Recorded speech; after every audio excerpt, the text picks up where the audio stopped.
the Podfix Network.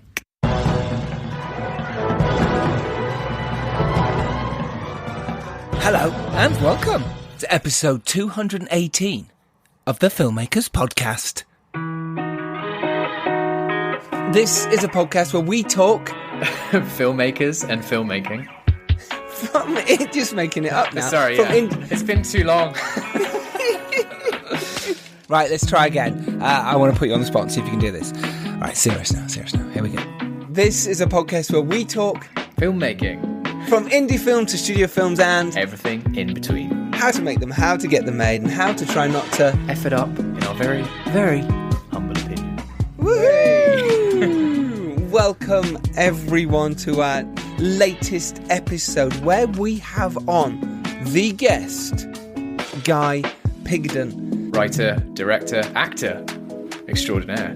Guy has made the film Older, which is an honest, confronting drama comedy about sex, love, relationships, growing up, and how a nostalgic attachment to the past can colour our perception of the present, sometimes for the worst. I am Giles Alderson. I am also a writer, director, producer, and I am delighted to be joined by my co-host today, the fantastic Robbie McKane, who's also a writer, director, producer, actor. Well, time will tell, Giles. Time will tell. I think it's told. That ship has sailed. That's gone, mate. No, I disagree. As in, if you want to be an actor, you can do it at any age, or if you want to be a filmmaker, I don't think there should be an age limit, exactly. Is what I'm saying. No, Giles is specifically talking about me, that That you probably... Yeah, you unless don't it's want a cameo in some form. You're up for a cameo, right? Yeah, maybe. I mean, well, you do the odd cameo, don't you? I noticed a cameo from our good friend Andy Roger in your film, Stranger in Our Bed, where he plays a sinister-looking man on a park bench. I was like, I'm filming really near where Andy lives. Andy, will you come down and have a look? Yeah, sure. Andy, listen, I really need a creepy-looking guy to sit on the park bench and just look oddly at our lead. Do you know anyone? In fact, you've got a beard, Andy. He's got a beard. You look kind. You could pull off creepy. You could be an evil Jesus. Yeah. So could you sit on the park bench for me? Yeah. He was very generous and said he'd love to, and he sat on the park bench and looked creepy. It was brilliant. But yes, The Stranger in Our Bed, great segue, Robbie, is deep in post now. I am doing my final day in the grade today. Which is, tomorrow, but today for you listening. If you're listening on the day I'm in the grade, because you might listen to this in a year's time, which then it'll be a year since I've been in the grade. I'm confused now. But yes, and then on Friday, hopefully this Friday, we're doing ADR, and then the sound mix is already started. The score is coming together. Yes, very soon we'll have a finished movie. Robbie? Everything will come together. The circle is almost complete. It is. So on this week's episode with Guy Pidgen, we talk about his latest film, Older. We go in depth about that. We also talk about how he started when he made his first short film at 16. Yeah, and he worked as a runner at Scala in London, no less. There's some great stories about that. And then in 2010, he shot his first feature, I Survived a Zombie Apocalypse. So he talks about some lessons from the set from that, and also the importance of not banking on one film. He also talks about why you should trust your filmmaking instincts.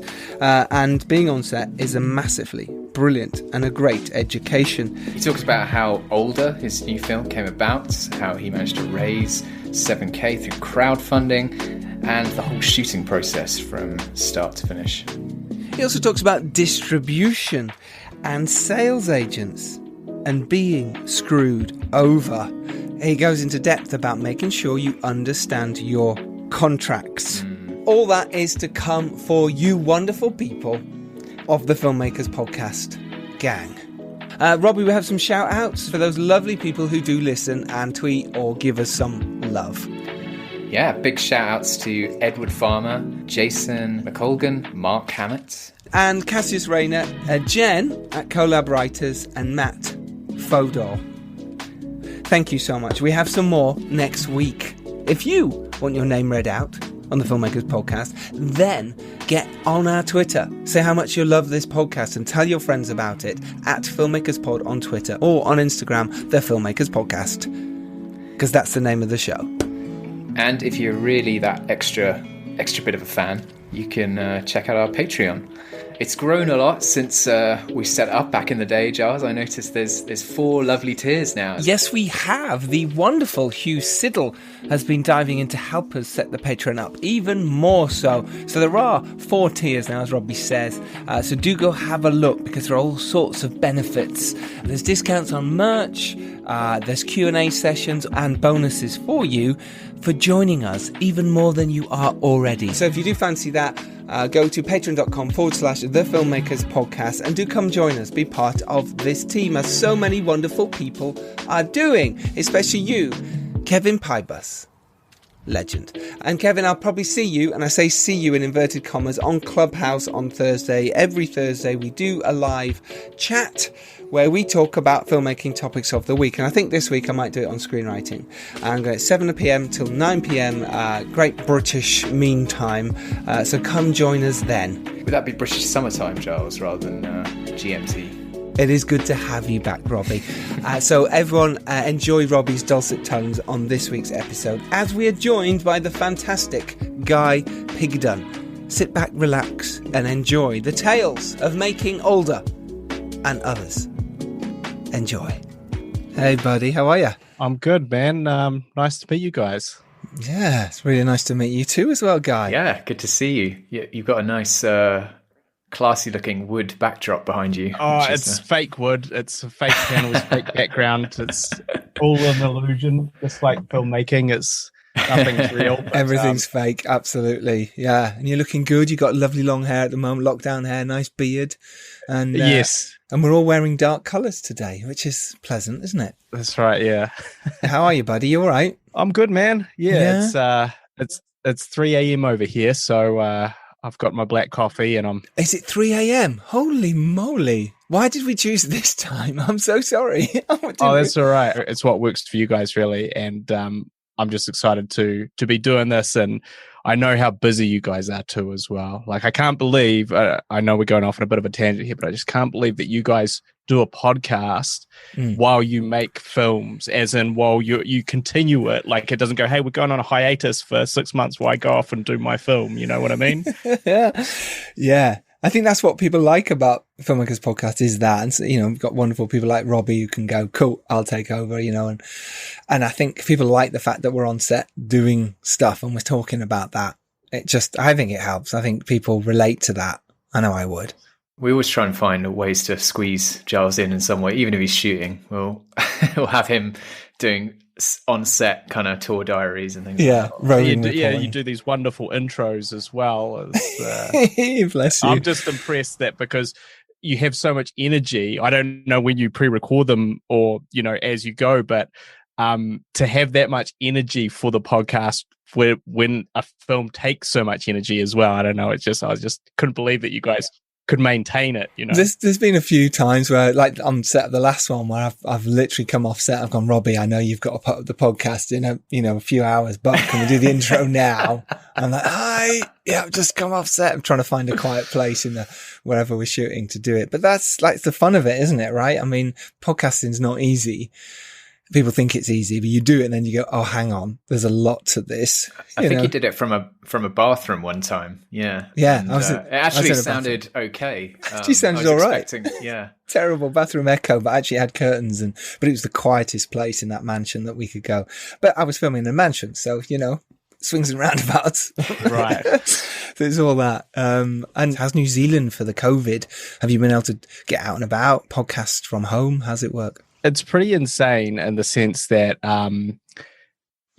for us, we are living in this bubble like of normality, where actually, we had these lockdowns, we've had these big lockdowns to keep COVID out, and now we have this very rigorous system for anyone coming into our country has to do this 14-day quarantine, and what it means is that we're largely except when there's like a scare and maybe there's community transmission or whatever, we're largely like living it's like the world, it's the Twilight Zone. It's completely the Twilight Zone because, there's this chaos of the whole world, and COVID affects us too in terms of the economy and all this sort of thing. But we're living a normal life and everyone else is in lockdown. We did have a couple of lockdowns, but because we've managed to sort of keep our borders closed, essentially life is normal. We have concerts, we can go to bars, all of this stuff. Like even from a film perspective, like a lot of big films are now planning to come here because they don't have those same restrictions once they go through that quarantine period to film here. So I feel very lucky and very privileged that I'm one of the only countries in the world that has been relatively unscathed by COVID. We're sort of, very fortunate. I've never been to New Zealand and I've always wanted to go. Giles, we should go. We could do the Lord of the Rings tour. We could do anything. I'm up for that. I'm all over that. Totally. I'd love that so much. We don't have those sort of like even, Giles, you're talking about shooting in that manor.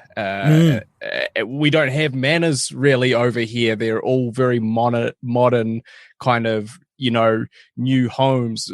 There's just a very few places like that. So that's what we lack, I think, in terms of like locations and stuff over here. Because you do have beautiful vistas to shoot and you do have all that. It does look incredible. I suppose you're right when you need that sort of big old house or big scary stuff. I suppose it's very British, isn't it? And we forget that, or American with that look.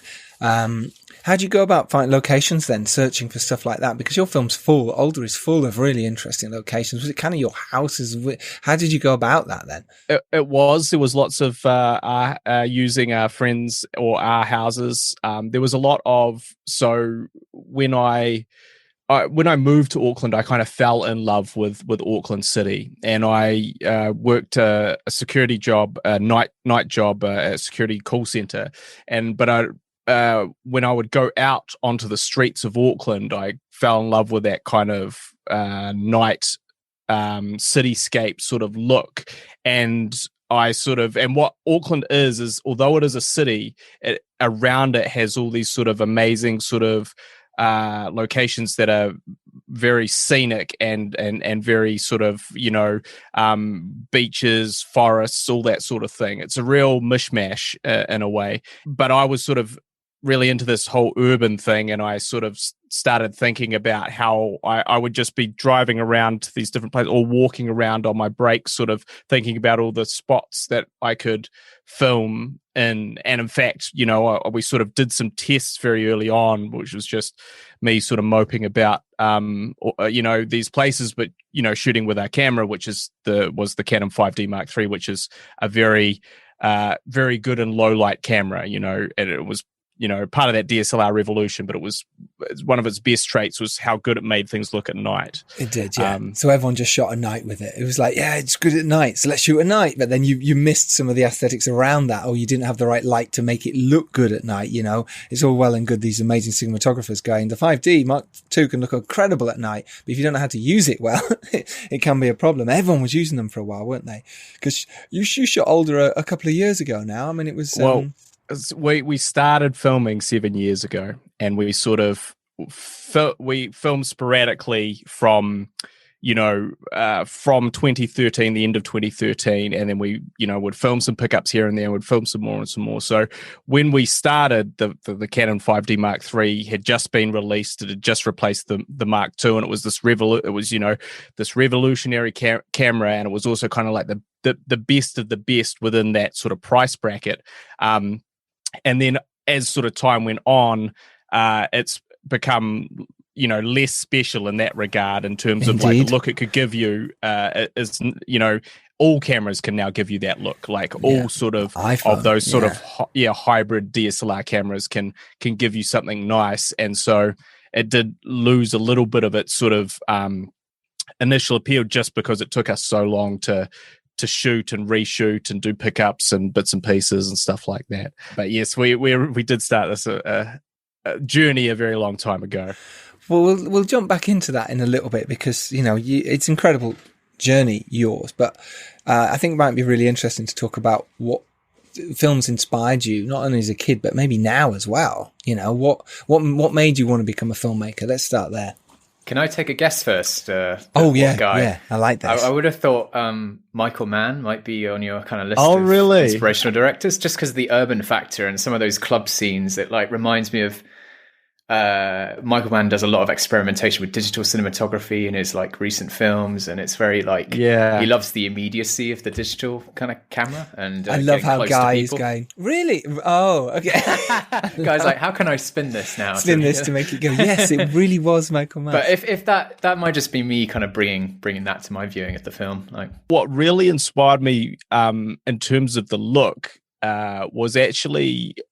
And I know it's going to sound weird because he's done a bit less of this at the time that I was making this, but Terrence Malick in terms of the idea of visually, in terms of you sort of let the sun, you know, dictate where you're going to film at a certain time. Like it blew my mind, the concept of the idea that he would shoot at like 3 different houses depending on where the sun was to make up this one house, this one interior. So I was quite obsessed with that in terms of that sort of neon look too.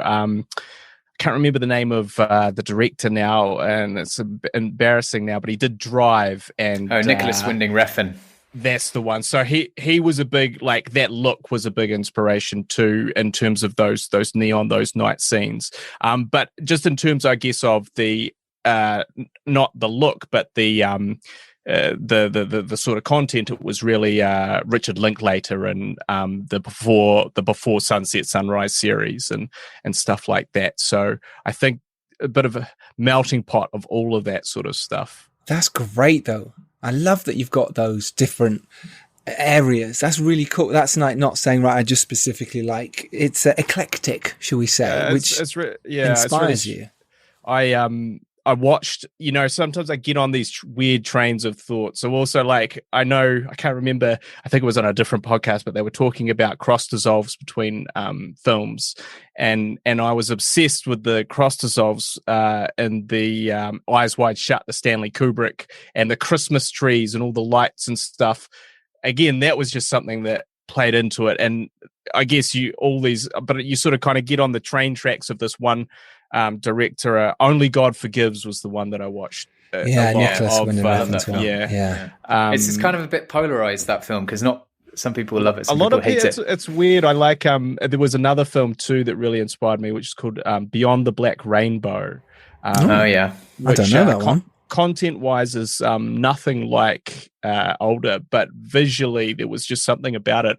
I highly recommend it if you guys haven't seen it to check it out. It's kind of like a little known culty film, and it's by a director whose name is kind of hard to pronounce, Panos Cosma. He did the new Nicolas Cage Color of Purple. Mandy. Didn't he? Yeah, Mandy. Yeah. Sorry, Mandy. He's the son of George Cosmatos, who did Tombstone and a bunch of other films in the 80s. Oh, wow. Yeah. Okay. Yeah. But Pavlos Cosmatos, he's a good director to watch, actually. Has a very unique style and voice and take on things that but his first film I thought was particularly good. So kind of get on all these train tracks. I had 7 years of people to steal from, I guess. But that's it. That's what that is what we do, right? I mean, we don't steal, but we get inspired by that. And if there's something we like, because those directors stole it from someone else, Tarantino's very open about that. And I think as filmmakers, to not shy away from that and go, I'm inspired by that, and I'm going to try and make it look like yours.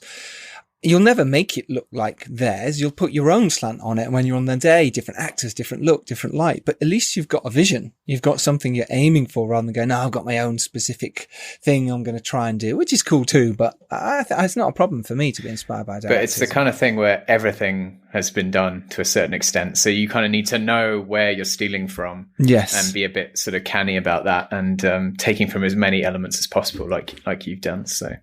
Yeah, it's good. I love the Terrence Malick inspiration, and that's kind of on point, isn't it? Because this is the man who took like a long gap between making Days of Heaven and The Thin Red Line. So it's almost like the 7-year thing almost tracks now, or it's like this labor of love. And it's interesting. I've just been reading the Mike Medavoy book about, you know, how he's almost persuaded Terrence Malick to come back and make another film. And it's because he was writing during that time, but he just didn't care for directing. And in the end, he'd written something, The Thin Red Line, that he was like, well, I don't want anyone else to direct this, but if I do it, it has to be my way and my vision, and I'll cast all these people and did it if I want. It's just really fascinating why he chose to come back and direct. He just wasn't interested. We know how hard it is to do it. And he was like, I can't be arsed with the shit, so much especially shit. The way he works too, I think, I can't remember where I read, but like the stories of them, like literally waiting sort of 8 to 9 hours for the sun to be at a certain point on, what was his first film? Badlands. Yes. And they would just all just sit there and wait, because that's when he thought it was time. That was the only time that he thought that they could film, and just stuff like that.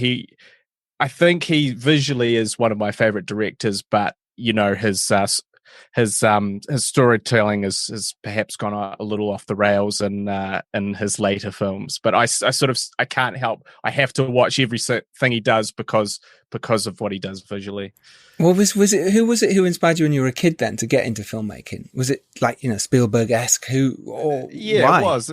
I mean, when I was why a kid, do this painful job? Well, you don't know it's painful when you're a kid. That's the thing. No, that's very true. You don't. No, it seems like the most amazing, glamorous idea. Like, and even the way that those behind the scenes sort of things are shown, it seems like it's just the funnest job in the world, which obviously it can be, but there is much more to it than that.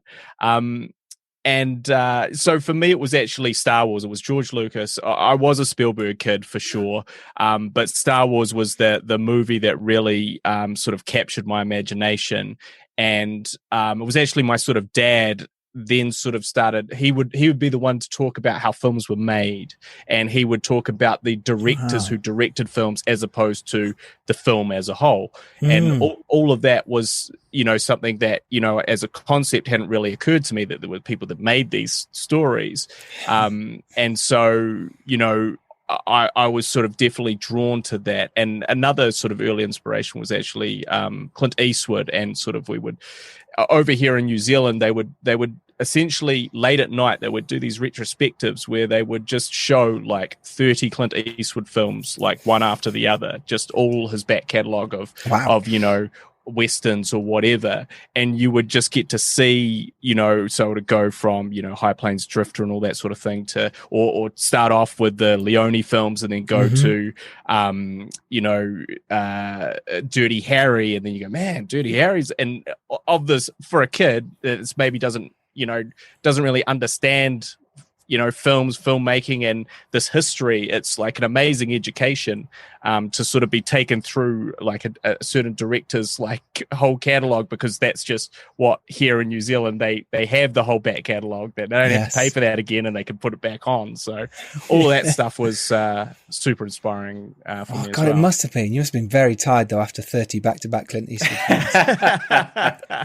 I mean, so this is incredible, and what a lovely way to sort of inspire you into it, your dad talking to you about that. I think that's really lovely as well. A lot of people don't, they just watch the film, go home, and it's really nice to get that sort of education.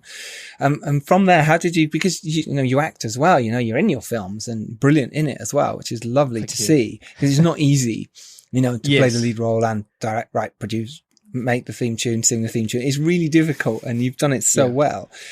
What, I suppose, talk us back to making you obviously made shorts and music vids and your successful YouTube channel, but you made your first feature, I Survived a Zombie Holocaust, in 2014. But you'd obviously, to get there, talk us about getting there to making that first feature. Sure. Well, it's sort of, I guess it's kind of interesting in the sense that I made my first short film when I was 16, and it was ironically, it was a zombie film. It was set in the cemetery above the school that that we used to walk through after detention every day. So we'd finish late and then we'd walk through the cemetery and like, wow, this cemetery is really creepy. We should, really maybe do something here. You should. I love that how you had detention every day though. That's I got in a lot of trouble. I got in a lot of trouble at school. I was not a favorite. And so anyway, I did a milk run at the time. Milk runs don't exist anymore, but I did a milk run, and I used the money for that to hire purchase a sort of a digital 8 camcorder to shoot that thing. And that's when I sort of started, I guess, understanding how to make movies, or not really understanding, but I shot that and I edited it on 2 VCRs, and all the effects were sort of in camera, and it was all terrible, but it really gave me a taste for film. I was like, okay, this is definitely now what I want to do, and this is what I am really interested in. And so I sort of continued to make those little shorts with my friends. But when I was 19, I decided to move to the UK, to London, and I got work as a runner, and I worked at a production house as a runner. Whereabouts? Where did you work? It was for a production house called Scala Productions. I don't know if they exist anymore, but okay, it was no relation to the cinema, I'm guessing. Or... Well, I'm not 100% sure, but it was, the producer there was a guy by the name of Nick Powell, who... Nick Powell, yeah, we know of Nick Powell. Is quite a famous, his claim to fame at the time was that he was one of the producers on The Crying Game, and he'd done a whole bunch of other stuff, and so they were sort of... in the sort of back end of filmmaking, and they would set up the financing for films and stuff like that, and they were sort of the indie Brit films at the time. And so I worked there, and one of my jobs there was to read all the scripts that came in. And in reading all the scripts that came in, I sort of believed, at 19 years old, that I could do a better job than... I only recommended in my time there 3 scripts I think should go into the next phase, and these were all from agents, that sort of thing. And I'd write coverage, I'd do all that sort of thing amongst all my coffee making responsibilities, and buying Nick tickets to Aston Villa, which was essential for the home games. If I didn't get the home games, if I don't get him seats at the home game, I was in deep my trouble. God, really? So. That was it? Could have been the career on the line. I mean... that was definitely my most important job. But I remember the first day that I started there, they were like, okay, this is this huge pile of contracts for this film that we're making, and this is for the financing of this film. You have to go through this, photocopy it all, and take it to the bank. But you have to check to make sure that every single page is intact, because if it's not intact and they look at it, we won't get financing for the film. So that's your job. Wow. And I was like, man, I'm so terrified. I'm 19. I really don't. I can barely answer a phone. I really a question. I'm struggling. I'm struggling with this photocopier, which keeps jamming, and I'm absolutely petrified that this whole film's going to collapse because I missed the page that I have to deliver before 4 p.m. to the bank. And that's incredible. Can you remember what films you worked on? Can you remember some of the films that you personally financed? I'm just trying to remember. There was one called Last Orders. Yeah, Last Orders with... of course, with Michael Caine and Bob Hoskin, maybe. Bob Hoskins, that was it. They're all in that one, aren't they? So, Tom Courtenay as well. Tom Courtenay, that's the one. Yep. There was another couple around that time, but I know that was the one that stuck out to me because it was Michael Caine, and I'm a huge fan of Michael Caine. But anyway, so I started doing coverage, and I started writing my own scripts, and I sort of had to leave that runner job, but I started writing stuff, and some of my writing got quite far along in some competitions at the time, and got sort of looked at by I think it was Columbia TriStar at the time. Nice. It had been read and covered and had been given really good coverage, but I couldn't sort of get couldn't get to the next step with it. They're like, look, this is really good, but we're not going to make it, sort of thing. And again, I just really didn't understand what any of this meant at the time. I was just, and if I had a do-over, I would have been, and then I started taking it to agents because obviously I'd had this, really good experience with it. And all the agents said the same thing, which is like, one, we think you're too young, but 2, what else do you have? And my answer was always, well, I don't really have anything else. This is like the big feature script that I've written at the time. So that's a huge lesson there, isn't it? To always have absolutely. another one, or even make them up on the spot. 6 other treats, 100%, ideas. Well, I've got this one about this. I've got a Christmas movie. I've got an action movie. So they go, oh, cool, send us it. And then you write it and then you send it, a week later or whatever it is. You've got to have them in your back pocket. You do. Yeah, that was like definitely sort of early mistakes of just being inexperienced and not understanding, and also thinking like, well, no, this is my one script. This is my big thing. This one is the one that has to be made, sort of thing.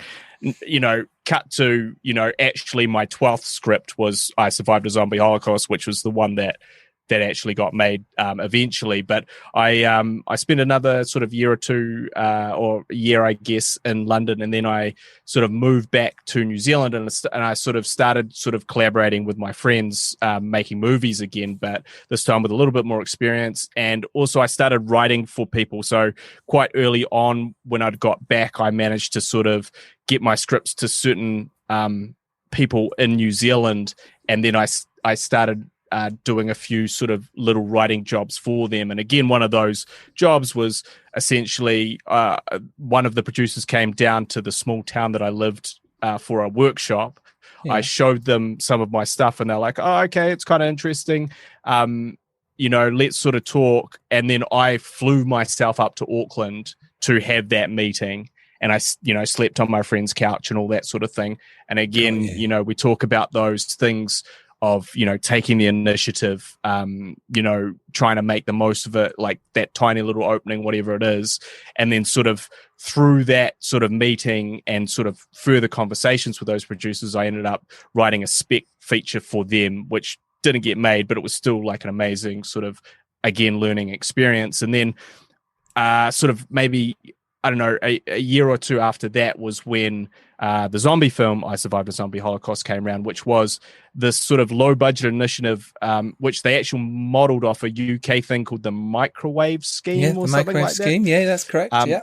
So they modeled it off that, and the idea was that you get 250,000 New Zealand dollars, which is, about 120,000 pounds. Similar to the UK microwave scheme, yep. To make a feature film. And the criteria was that it had to be sort of up and coming filmmakers, but that hadn't made a feature film before. So, the idea was that it was the stepping stone. And I hadn't actually written the zombie film at the time, but within another script, there was a scene which was basically about zombies attacking a zombie film set and sort of the comedy of that. And that was because that is basically the concept of the movie. And that one scene was sort of one of the ideas that I pitched for this initiative. And they're like, yeah, we really like that idea. And so I wrote the script.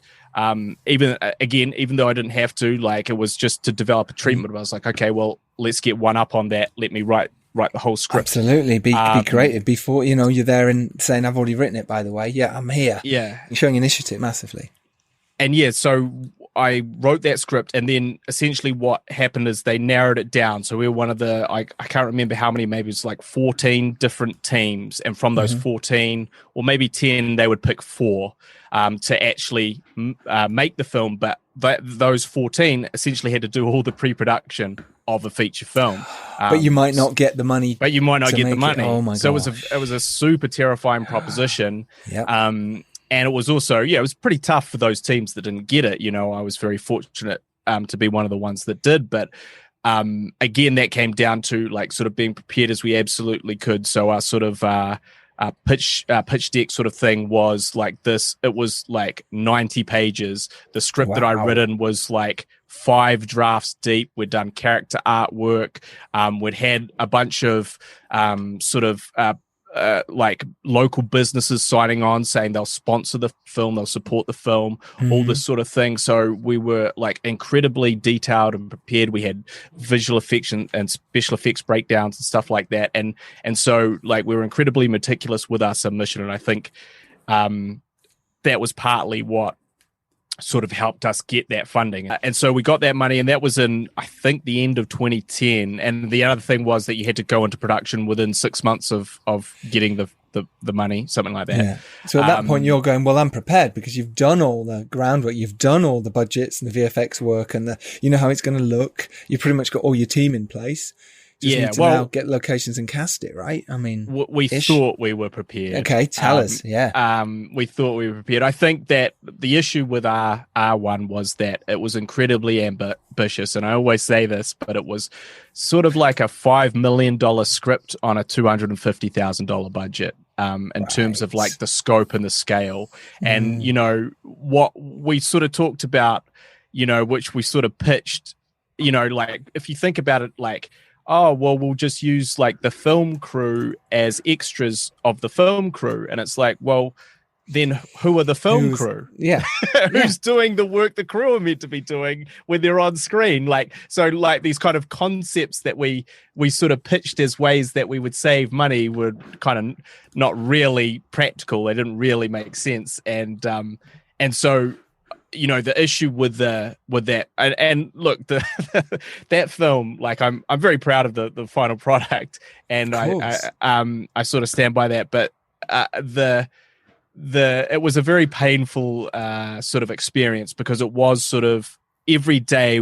I think my director of photography said it best. He was sort of like, we were just flirting on the precipice of total disaster every single day, as in it all going completely wrong, and we're just on that knife's edge the whole time, because, you know, you just, when you have so little money but you're trying to do so much, there's so little room for error. One little slip, the whole scene is ruined, it's done. You know, there's and so we had a lot of that, and it was, you know, that became a very trying and sort of taxing experience to go through, especially for your first feature film. Like, because I had shot a lot of stuff, but I had shot it on this very small scale, where we're talking about, at most like a 5 or 10 person crew, and I'm going to a crew of sort of 30, and you know, people were talking to me about, you know, well, if you want to do that camera movement, the focus puller is going to have to set their focus here, here, and here. And I was like, what are you talking about? Didn't the camera do that automatically? You know, like there was just things that I did not understand. And I don't want to say that I was incredibly prepared with, like, I came with storyboards and shot lists, and I would discuss with the day with my director of photography. We had sort of plans in place in terms of, you know, how we would film outside scenes to make them quicker, and, you know, what sort of lenses to make. Everything was sort of like very carefully planned, but it was still like, you know, I remember one of my other mistakes was, I was like, cool, well, we've got that shot, now let's spin around and get the next sequence in my head, the next shot. And he was like, well, if we do that, we're going to have to reset all the lights. And I was like, what are you talking about? He's like, well, we have to turn all the lights around to do that half of the scene. So you need to do this half of the scene first. You kind of need to shoot it out of sequence. And those kind of little things were very hard for my brain to compute at the time, because, you know, I never, you know, filmed that way. No, you just grabbed a camera and, like with shorts, I imagine, lit a bit, but you just spin it all around, go that way, exactly. Then come back. But when you've got a big setup with loads of lights everywhere, you can't just go right whipping around there, because you do that, that's a half day. You're done. You never come back the other way. They go, no chance. Big crew, which must have been daunting, but at the same time, great. I mean, like say you made the mistakes by that, but someone told you, so therefore you corrected those mistakes quite quickly. Yeah, it was an education, and the other thing too was we were filming it in Dunedin, which Dunedin is this small town, and it's quite separated from the rest of really the New Zealand film industry is based in Auckland and Wellington. There isn't really a film scene in Dunedin, which means that there is a lot less experience in terms of the crew that you might use, and so we had I had a very experienced production designer, and I had a very experienced DOP, but then the people around them were less experienced, and we didn't have any money to kind of lure people down. You know, people like, you know, a focus puller would say, well, I make $500, you know, or $600 a day, and you're offering me $150. And I'm like, well, yes, but the good news is the whole crew is on $150 per day. Like, I'm on $150 per day.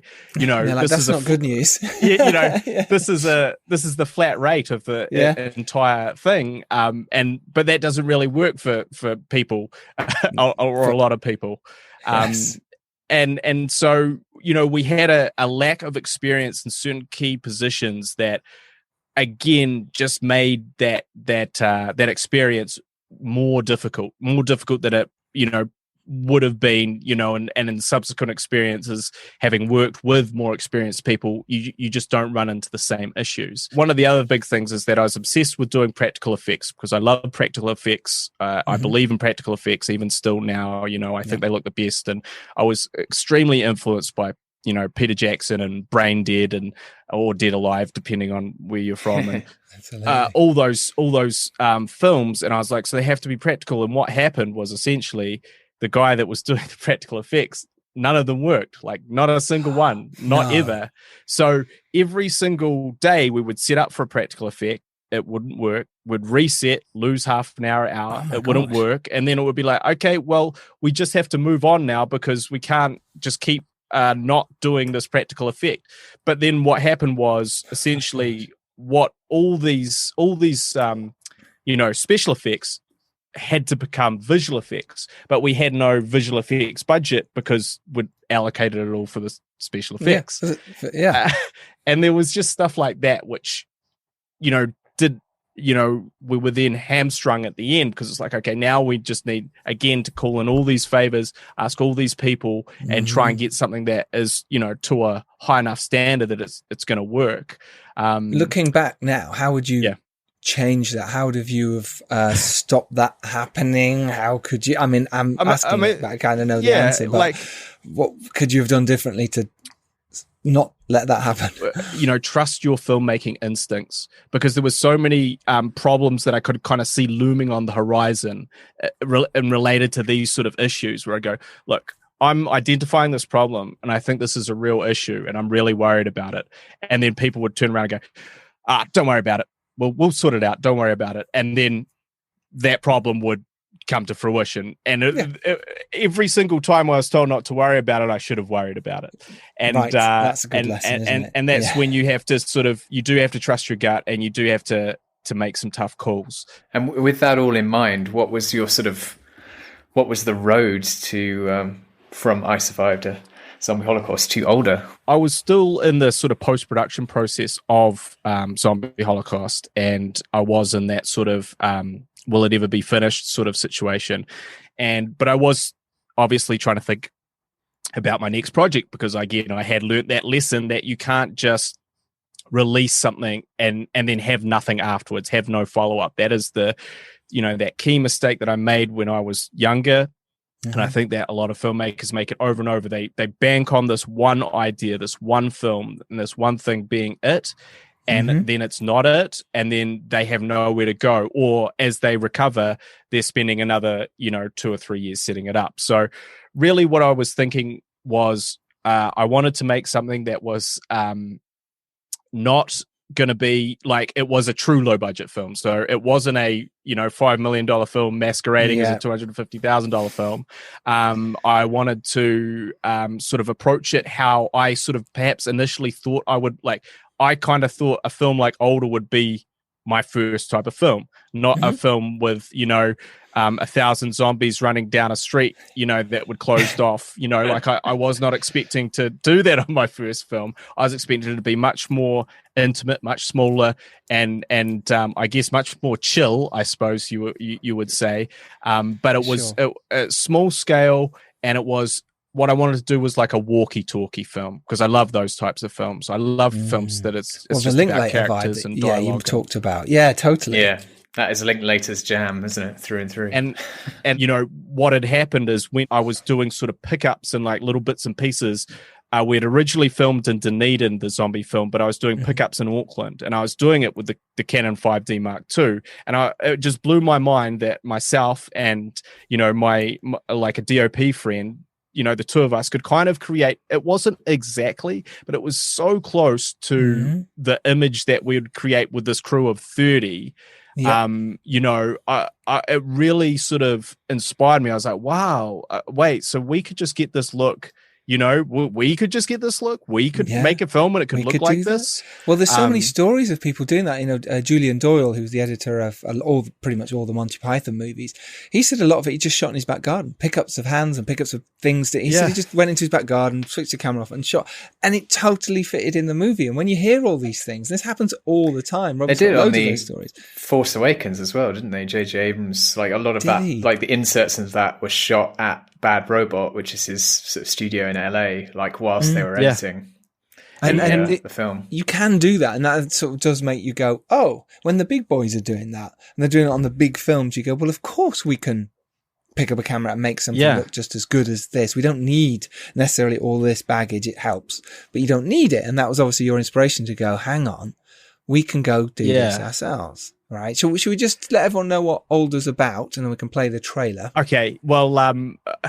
I've got my little blurb here that I'll just read, but give us your kind of from the heart pitch. From the heart pitch is I wanted to make a rom-com or a romantic drama, I guess, which followed the same conventions as a romantic comedy, but felt like a real life. It felt honest, and it felt authentic, and it felt like a relationship or relationships that you yourself might have had, but in a very truthful way. Someone's come to visit you. Did you see that, Alex? He smiled at you. Watch, hold him for a minute. I just don't want to drop him on his head or something. Don't be silly. It's a baby. They don't bite. No, this is... One, please. Better make it 2. Oh, sorry. Jenny. Alexander. Your hair has a lot more grey in it. It's also thinning. And you look exactly the same as high school. Apart from all the wrinkles. What's going on with you in filmmaking? Not much. I'm also living with my parents again. Oh my God! Do you still have the thing for Stephanie? Correction. We still have a thing for each other. It's just that there's been all this build-up, and I feel like if it's not the most amazing, magical thing in the whole world, you'll think we failed. Oh, I think that. Hi! Go on in. Look what I found. No. Do we have to? What do you do when your dream comes true and nothing happens? Get a new dream, I guess. I'm not stupid. No, it's not like that, trust me. You're cool if we're not totally exclusive. Why do you always have to label everything? To my new best friend on her birthday. Are you still doing work? Can I come over? This isn't one of your stories, and everything is going to turn out just as you planned. You don't know what you're talking about. You're just going to run away again when things get too tough. I know you, Alex. You're just a boy. One day soon it'll all be gone. Well, no one can be prepared for getting old. That's what I'm afraid of. Gorgeous. And that was the trailer, and it's just a really lovely, heartfelt, delightful little film that was made for very little money. It was their micro budget. You can tell the people at home, if you like, how much it was made for. Now it's out. It's totally up to you. Yeah. But it stars obviously Guy Pidgen as the lead, Alex, Harley Neville as Henry, Peter Coonan as the wise man, Astrid McLaren as Stephanie, Laisha Ward-Knox as Jenny, and Jay Simon as William Horace, who I've worked with back in the day on a feature film we were both in together. Yeah, there you go. Jay is a great dude. He is super fun. He's super supportive. He just really, he had no reason to do this film except that, he sort of wanted to help out and, had that very small cameo, but amazing guy, Jay. So freezing our nuts off, trying to film this like little scene with a little 5D Mark III on a shaky tripod and zero lighting and all that sort of thing. And he was just totally up for it. Well, let's talk literally, because that's so interesting. You're walking around, like you say, with a shaky tripod, you're trying to get a mic from somewhere. Talk us through your process of doing this then. Yeah. You went, you sort of got sick of the zombie stuff in terms of sick of hearing about it, talking about it, and wanting to make another film. And you went, let's just go do it. Yep. Obviously, you came up with the idea and you said, right, this is what I want to do. How did you raise the finance, even if it was, and then think, well, even if we've got no money, how do we shoot this? How do we make it work? So, again, sort of doing the reshoots and pickups for the zombie film had really given me the confidence that I could sort of produce along with my producing partner, Harley Neville, that we could sort of, as a team, produce a film, a feature, as opposed to have someone else produce it, and especially if it was on this sort of scale. And so what we did is we raised some of them. So the film cost about, I mean, it's hard to say because it's been 7 years. And so it's your time. We're not charging for your time. Well, and sadly. also I sort of kept spending money on it past the initial budget. But I would say that it cost probably about, I guess if you factor in some of the post, especially like some of the post-production finishing costs, just over 10,000 or maybe at the most 15,000 New Zealand dollars. So again, sort of we're talking about 7,000 pounds ish. And that is of course calling in some huge favors with our color grade and our sound mix. Of course, but you know, that's sort of how much we did it for, and we raised the money.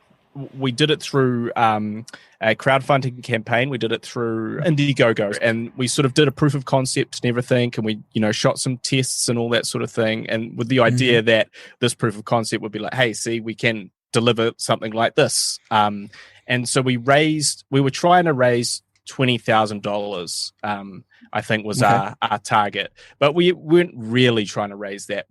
That was like if the best possible scenario, we raise that money. If we raise zero money, we'll still do it. Everything's still the same. We'll just have a lot less money. And what we ended up raising was, I think, about $5,000 there. And then we also had about $2,000 that we'd earned from our YouTube channel, Pigville YouTube channel, which, you know, had been quite successful, you know, with our skits and stuff like that. So we kind of pulled that together, and that was the money that we used for our filming, for our initial filming, and then a few sort of little bits and pieces later.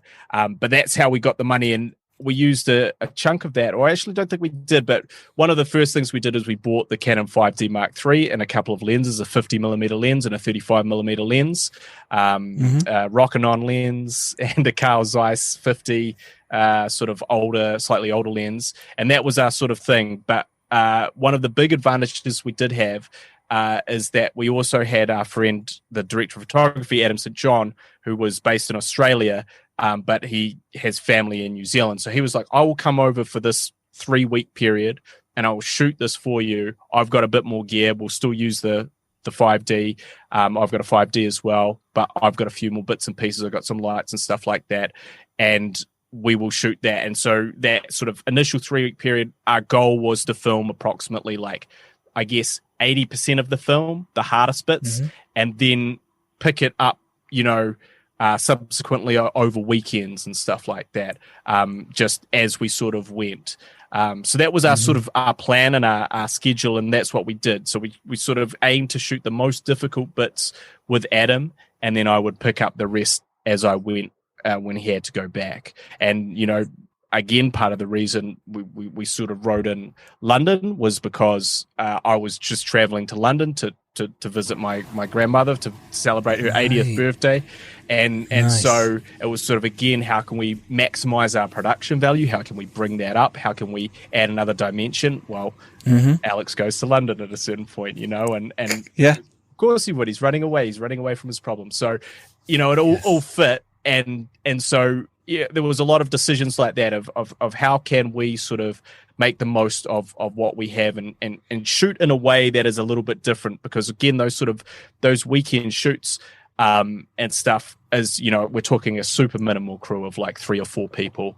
And so again, when you have to shift a huge crew and you have a lot of good gear, I think that's one of the big advantages when you're talking about these low budget indies, is that, you know, if you want to go and shoot a pickup for your film, Giles, well, you need your RE and you need your DOP back, and you need this, and you need your location, the costume, makeup, and it becomes this beast, this thing, and it grows and grows and grows. It's a lot of money. Whereas, you know, when you're shooting on this thing, it's like, okay, well, what do I need? I've got all the gear.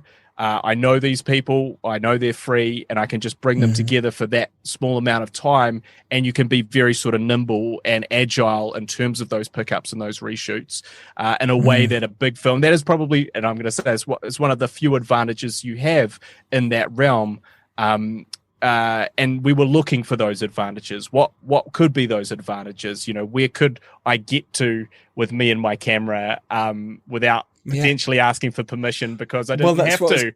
I was going to ask you, especially in London and stuff, how did you get the permissions, or did you not? You just shot, right? We just shot because it was just it's essentially a stills camera. It looks like a stills camera, and it's one other person, filming me for the most part. So no one's ever going to ask you what you're doing or why you're there. Totally. Or what's unless you going on. put sticks down, this is the sort of rule in London. Unless you put your legs down, your sticks, your tripods down on the floor, they can't actually stop you. Right. So we were filming outside Harrods, and it's a case of, look, as long as you don't put the legs down. We had a Steadicam, so therefore we can move around. But obviously a Steadicam looks like a big old, people are filming. There's clearly something happening here. Again, you ask, but at the same time, that's the rule in London, and most cities are very similar. You've got to be careful if it's a public-owned area. If it's a public-owned area, you're fine. If it's a private area, like Liverpool Street, it's very difficult. Someone will literally stop you if you've got a camera in your hand. But anywhere else in London, you're actually, it depends on the boroughs, but you're allowed to walk around with the camera in your hand and film. News crews, you pretend you're doing a documentary or whatever, and you can get away with it. Just don't use any fake guns or anything like that. That's probably that's your main. Or real guns, either, whichever. So I love that you just went, this is how we're going to go shoot it. Well, did you come into any problems? What tips and tricks can you give to our filmmakers out there? Where we ran into problems, I think was, again, really more in the post-production than the shooting. I mean, I will say that, for me, one of the mistakes I made, again, looking back, one of my biggest mistakes was that I wrote the script in a hurry because I was writing it to a window of time when we could film it, when there was sort of an opening, when I wasn't consumed with responsibilities with Zombie Holocaust at the time. And so I wrote it in a hurry, and it all kind of spilled out of me. And I did, pretty extensive rewrites when I was working with the actors and all that sort of thing. But I still had, sort of a very big, long script full of lots of wordy dialogue which I ended up cutting all of out. I ended up editing a lot of that out. I did some structural changes in that and so when I sort of completed that principal photography, and I shuffled some things around, but I could have made the shoot a lot easier for me if I'd been harder on myself and been more disciplined with my draft. That's really interesting because, like I say, you then end up, you can shoot less because now you're in the edit, you're going, well, I'll just cut that out. But actually, you could have saved yourself so much time on the day, spent more time rehearsing, more time making it look prettier rather than rushing through it. So that's a really good lesson. Get the script the best it can be. But sometimes you don't know. Yes. And this is true as well. You don't know until you're in the edit. Then you go, oh my God, why didn't I just take that out? We don't need it. But at the time, you really think you do. It's a really fun, hard balance to get right. You don't know. Well, you're absolutely right. And I think that's a really fascinating thing that we have, because I've always had the same issue, is that exactly what you said is that you will shoot something being absolutely sure that it's going to be in the film, and it's absolutely necessary for the story. It's vital. It's the most crucial part of the story. And then you end up going, you know what? We don't need that at all.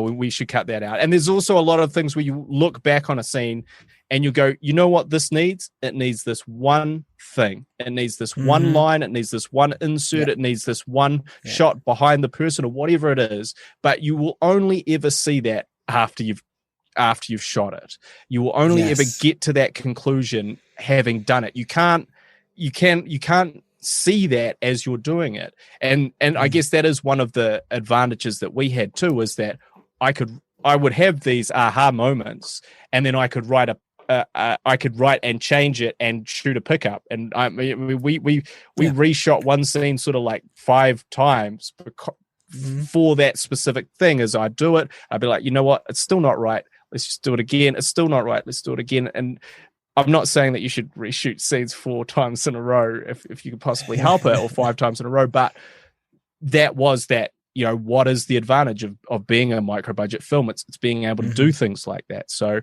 and the other thing there is to not piss off your crew or your actors in any way, because you need them for those pickups. You do. And otherwise they just go, I'm not doing that. I don't care. And that's another thing is like, you do have to understand is that, everyone, no one cares about the film more than you.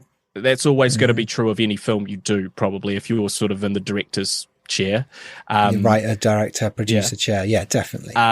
And so you have to be aware of that, and you have to sort of understand people's limitations and the limitations of their patience for you to kind of tinker and meddle and push things, when they've had enough, whether that's in a day going long and asking them to stay on, or whether that's sort of just kind of, do you really need this one thing to be absolutely perfect, or is it something that you can take and sort of and move on from? And I think there's a lot of that that's much more like, it's one thing to go, well, look, mate, I don't want to hear you complaining because, you're getting paid a lot of money to do this. When you're not getting paid a lot of money, there's no excuses like that. You have to talk to someone on a very honest level and say, look, I really need this.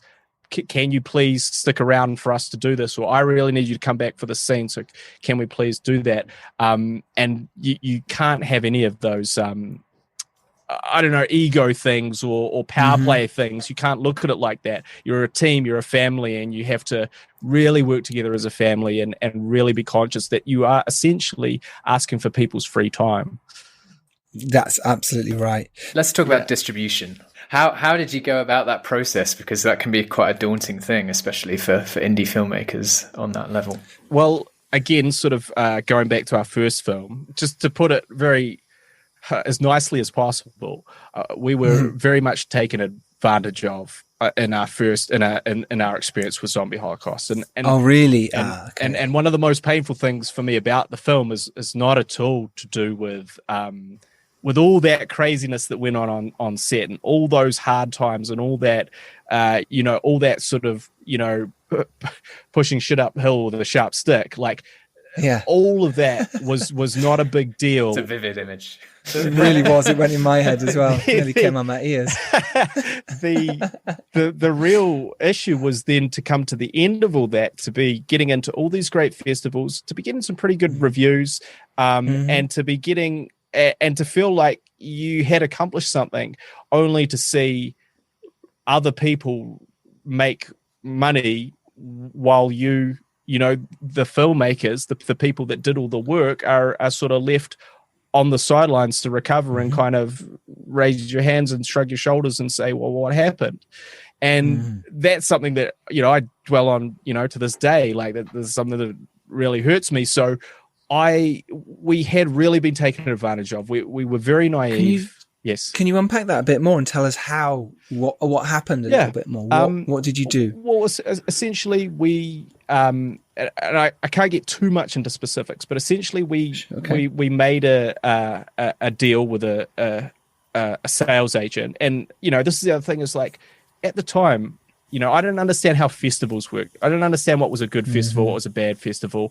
I didn't understand what the difference between a distributor and a sales agent was. And I'm not the producer, so this is not really entirely, my responsibility, but that just shows our level of sort of ignorance at the time to the process. And what happened is essentially we signed away our rights and our sort of essentially our worldwide rights, collectively to a pretty big sales agent.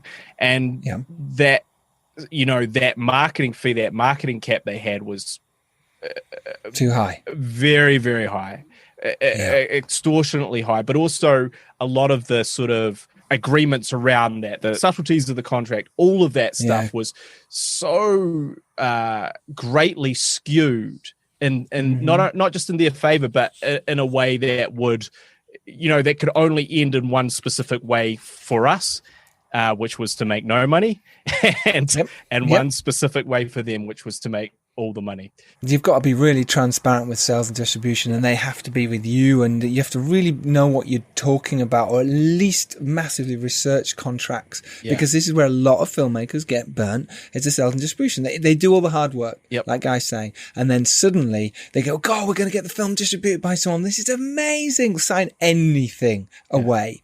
And suddenly you've got rid of all your rights, and you haven't worked out how long they're looking after it for. Are they giving you an MG? What is the split? What's the expenses cap, reserved rights, any of that? What the delivery materials that you have to deliver or don't deliver, you know? Which pot gets the payment first? Yeah. You have to know this shit. You're filmmakers, and it's kind of like, you know, learn this crap as quickly as possible. Learn from guys saying about this now. Yeah. Because there's nothing worse than going, hey, our film's done all right. Any money for the filmmakers or the actors who've done? No. And it's horrible. It's absolutely terrible. It's devastating. And it's, if you were to take anything away from my experience, I would say that is the most important. It is really understand what you're signing away, for how long, what are all those loopholes, and who these people are, because, you know, that's another thing is, you know, structurally a lot of sales agents are designing these deals to take advantage of sort of naive first-time filmmakers. That's really their bread and butter, to treat their sort of higher tier filmmakers normally. They need to take advantage. They need to rip off those sort of lower budget independent films, and they use that pot of money to kind of fund the rest of the stuff they do, and it's terrible.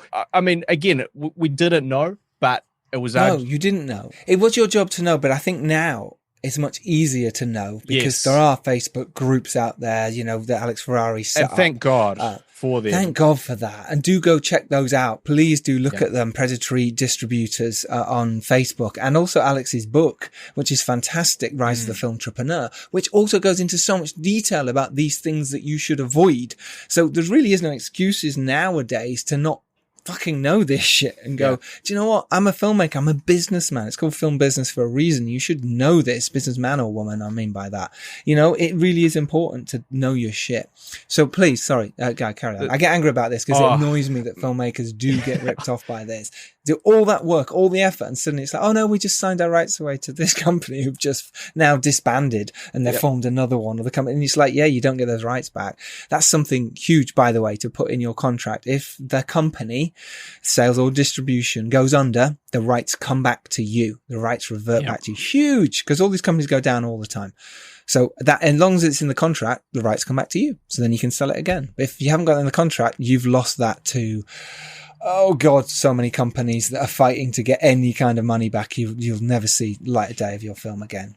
And sorry. Yeah, no, it's like, I'm just 100% in agreement with this. And it's also one of those things that it kind of, it puts your career back as well, because it's like, okay, so I spent all this time, and I invested all this thing, and I didn't make any money.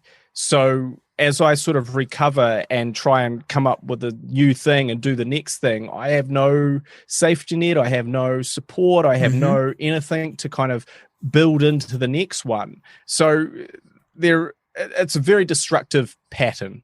And we got caught in that with our first one. So thanks to people like Alex Ferrari, and through our sort of initial experience, we were much more wary and savvy when we came to our next thing. And what we did is we had so we went to the American film market, and we sort of essentially, my producing partner Harley, did you actually go? You went there personally? He went there personally, and cool. He sort of shopped it around, set up a bunch of meetings beforehand. We sent the trailer around with the little pitch document, all that sort of thing.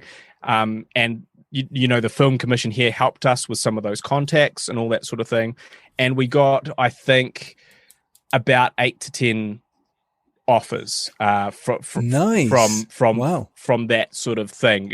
But ironically, one of the first people that we had sort of been in contact with was Indie Rights. Yes. And Indie Rights is sort of a champion of sort of lower budget independent films. They're not they're a distributor in the sense that they will get your film out there, but it's really your responsibility to push it. So It really is. they're good though. What that means is they're 100% transparent and upfront, but it also means that you can't expect them to market your film for you. So that's your trade-off you're sort of making. Either you maybe go with someone bigger, get them to market it, and have that marketing expense cap that you have to negate before you start making money, or you can use someone like Indie Rights, who they don't do that, but you're making money from day one, essentially. From day the film one, is out. which is a really good for an indie film. It totally makes sense because it's very unlikely you're going to make more than 30, certainly unlikely more than 100k, and most expenses caps, they'll want to be around 30k. They'll want that. So therefore you're going, well, hang on, we're not going to make any money anyway, even if it does go over the 30k. And let's say it does go over that 30k. Well, that means now the distributor has to share costs with you 50%, if that's the deal you got. And now they're not going to push it as hard, are they? Because now they're only going to get 50% for doing the same amount of work. So therefore, you're better off starting off at 0-0. And that's why Indie Rights are a really good company to go with if you're making a film for very little money, a micro budget movie. The film is micro budget, is small budget. And it is kind of grassroots, and so that all of that sort of suited this style of release. And also, that was the other thing, is that we, like, when you're start off as a filmmaker, I want my movies on the big screen. They have to be on the big screen. That's the way they should be enjoyed. And you can't look. That's true in the sense that there's nothing better than the big screen experience. I grew up watching movies in the cinema, and I love that, and I don't want that to go away. But also, I also understand that. Something again that I learned even releasing the zombie film here in New Zealand through a separate distributor was that if you don't have a quite substantial marketing budget, you're not going to get anyone into the theater to see your film anyway. So true. Yeah. And so these kind of like ego-serving, money-losing propositions for a lot of indie films of sort of oldest level without any stars, with sort of in that sort of world. So it's silly to try and adopt the methodology of these bigger films. You are much better off to kind of check your ego at the door and go, look, obviously we'll do some one-off screenings in cinemas and stuff like that. And we did in between COVID lockdowns. We managed to squeeze out a premiere there, and it did look great on the big screen. It was awesome to watch it with an audience like that. But it's also awesome that, week to week, I get people from all over the world messaging me on my Instagram or my Twitter, telling me how much they enjoyed the film, which that's something that I've never experienced before. And that's because it's essentially because it's on Amazon Prime, which is everywhere now. And that you have to take that as gratifying as, okay, it's not, you're not in Leicester Square today, but maybe that'll be the next film, maybe the film afterwards. But also, if you want to maybe have a sustainable career, it's maybe creating these smaller streaming movies, and that's okay too. They're still movies, they're still awesome, and that's what we all dream of doing. So I think all of that sort of informed us as we didn't want to try and go big with this film. We didn't want to make all those, create all those same issues that we did for this zombie film, and just kind of try and make money from day one on it. And just, and that has, at least in the very early stages, proven to be going well. Absolutely has, and just it's a really lovely story and really fascinating, and great that you've learnt. That's what I love to hear, that you've learnt from mistakes, learnt and got better, and then learnt from distributing the movie and said, you know what, let's bring some money back to the filmmaker. Even if it's small, at least it's something. You can go, I made a film that made some money. You made it for so little, it's likely to make the $7,000 back, and that's so super. So really well done. Older is out now, everyone, on Amazon, Tubi and Google Play. Anywhere else people can grab it? It's a website. We do have a version that's available if you go to olderfilm.com. It's our website. I've created a Blu-ray, and there is a link that you can get. The sort of director's cut version is available through that. Nice. Physical media as well. Is that... Yeah. Well, some behind the scenes as well. Some behind the scenes and some directors and actors commentary. And that was actually one of my biggest odysseys of what I had to learn. I had to learn how to do sort of every aspect of filmmaking, make deliverables, all that sort of thing. But I did most of that stuff with the zombie film. But what I didn't do was I had to learn how to create a Blu-ray for very inexpensively. Which full on that. was one of my sort of bigger challenges right at the end there. And where can people find you, Guy, on the socials? At Guy Pidgen. You guys will find me on Instagram or Twitter, I'm sure. But if you ever want to talk film shop or talk about filmmaking, hit me up. Love that. You can follow me at Giles Alderson. Robbie, where can they find you? You can follow me at Robbie McKane, another original handle. Great. We've all got original handles here. Well done, idiots. But you can follow the podcast at Filmmakers Pod. We couldn't fit the Filmmakers Podcast in, otherwise we would have gone with that original handle. And if you really enjoyed this podcast, do tell your friends. That's how we grow. And if you really like this, go onto iTunes and give us a lovely 5-star review, because it feels nice and warm and bubbly inside, and you will be amazing, and we'll give you a shout out. Thank you so much for listening. We really appreciate your time. Guy, thank you. This has been incredible. I'm going to go buy some Aston Villa tickets and sell them to Nick Powell. I was going to say, that kind of whole anecdote sounded like it could have come from like a Guy Ritchie film or something. Like, absolutely, you've got the young guy working and the boss going, "You better get me those Aston Villa tickets, otherwise." And that's just one of the things that are happening in a colourful caper. Yeah. Thank you very much, Guy. Honestly, your time is amazing. Appreciate it a lot. Thank you, buddy. Well, especially because it's nearly 4 a.m. now, right. Where you are. Yeah, bless you for staying up. It's been my pleasure, guys. It's been an awesome conversation. It has. Thank you. And remember, you can go out there and make your indie film. You can make it happen, just as Guy has done. And if you're lucky enough to rise up and do well, it is your duty to send the elevator back down. We will see you next Tuesday. As always, go out there and make your indie film, or go out there and make your studio film. Go out there and make your TV series. Make it happen, people. Any of the above. Make it any of the below. Oh, above. Yeah. Thanks, everyone. Cheers, Guy. Cheers, Robbie. Take care, everyone. Bye. Awesome.